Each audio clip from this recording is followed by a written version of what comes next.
By the end of World War II, Korea had been ruled ruthlessly by Japan for more than 40 years. America and the Soviet Union divided it at the 38th parallel as a convenient way to accept the surrender of the Japanese forces.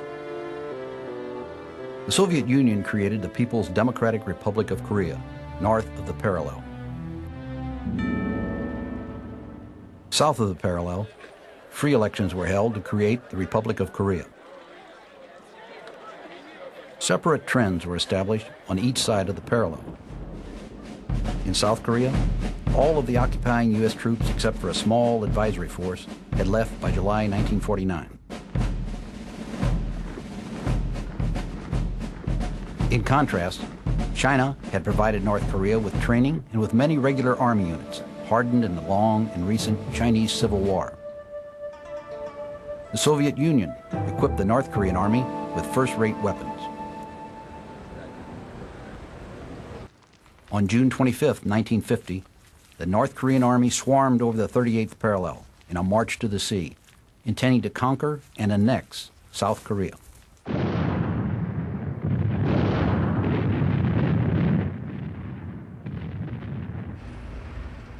President Truman ordered the old war horse, General Douglas MacArthur, to take the necessary military action to defend Korea.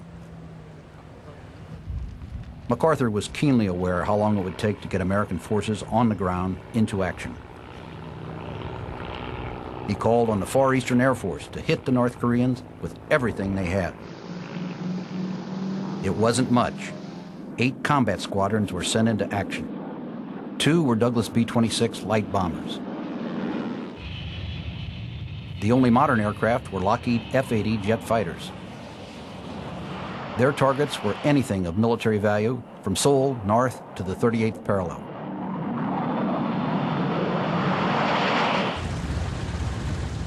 B-29s from Okinawa soon joined in, and for the next 6 days, these few aircraft prevented a Dunkirk-style retreat for American forces.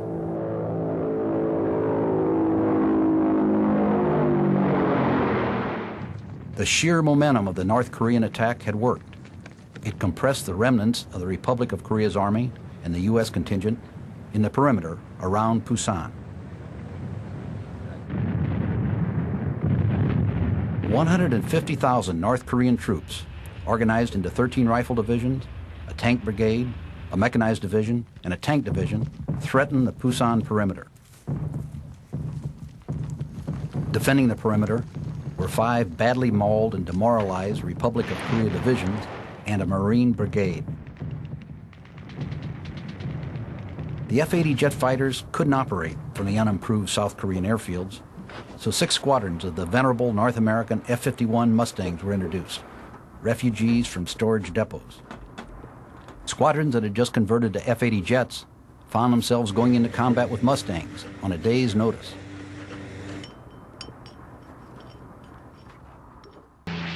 The F-51s were launched time and time again to keep the North Korean forces in check. They were directed by forward air controllers, flying low and slow.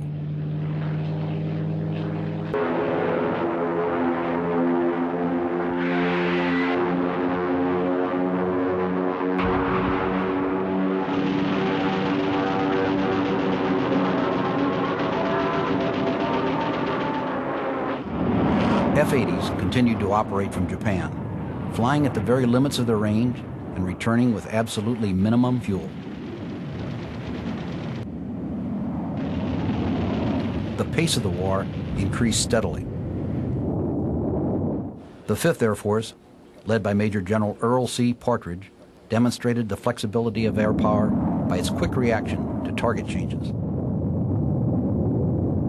Sometimes a mission would be diverted en route to the new target in response to an Army request. The 8th Army commander, Lieutenant General Walton H. Walker, later stated for the record that he could not have stayed in Korea without the 5th Air Force support. The tide turned rapidly. On July 24th, General MacArthur had assumed the duties of Commander-in-Chief, United Nations Command. On September 15th, he launched his daring Incheon invasion, which began the rout of North Korean forces. Incheon was in many ways reminiscent of June 6, 1944, D-Day in France. Lieutenant General George E. Stratemeyer directed his Far Eastern Air Force to fly reconnaissance. This was partly to determine the high and low tide heights of the seawalls that would have to be scaled. Then Stratemeyer began an interdiction campaign to take out enemy rail lines, bridges, and tunnels to isolate the area.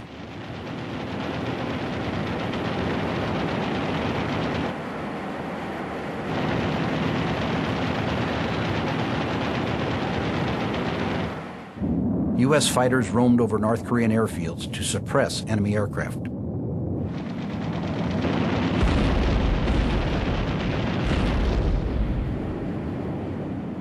The Navy and Marines provided close air support for the invasion.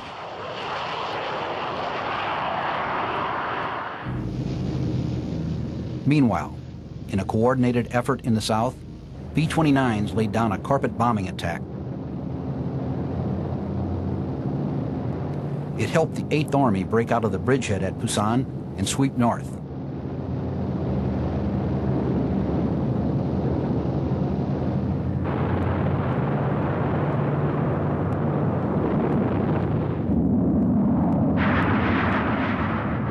The weather began to clear, and the 5th Air Force mounted more and more close support sorties.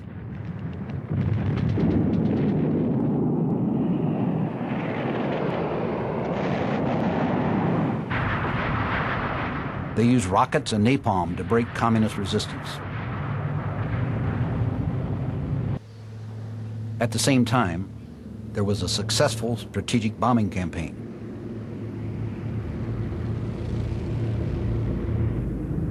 In a single month, Far Eastern Air Force Bomber Command B-29s destroyed North Korea's capacity to support its troops in the field. It was a tribute to the methods Curtis LeMay had instilled in his crews. Chinese aerial opposition stiffened. The B-29s were forced to turn to night bombing.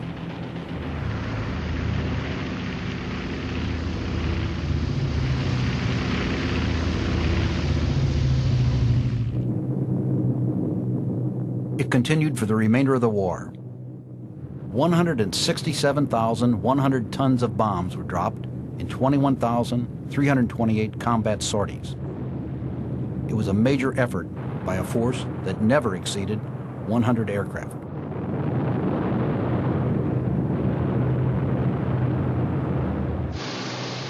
On October 20th, 1950, one of the most successful parachute operations in history helped bottle up the retreating communist forces. C-119s and C-47s of Combat Cargo Command dropped 2,860 paratroopers and 300 tons of equipment to straddle the main roads north of Pyongyang.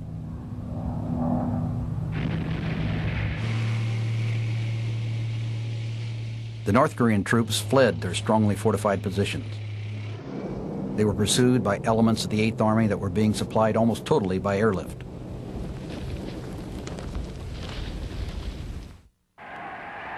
The Chinese warned that they would intervene. General MacArthur assured President Truman that they would not. He based his assumptions in part on the fact that the Chinese had no air force. It was a fateful, near fatal conclusion.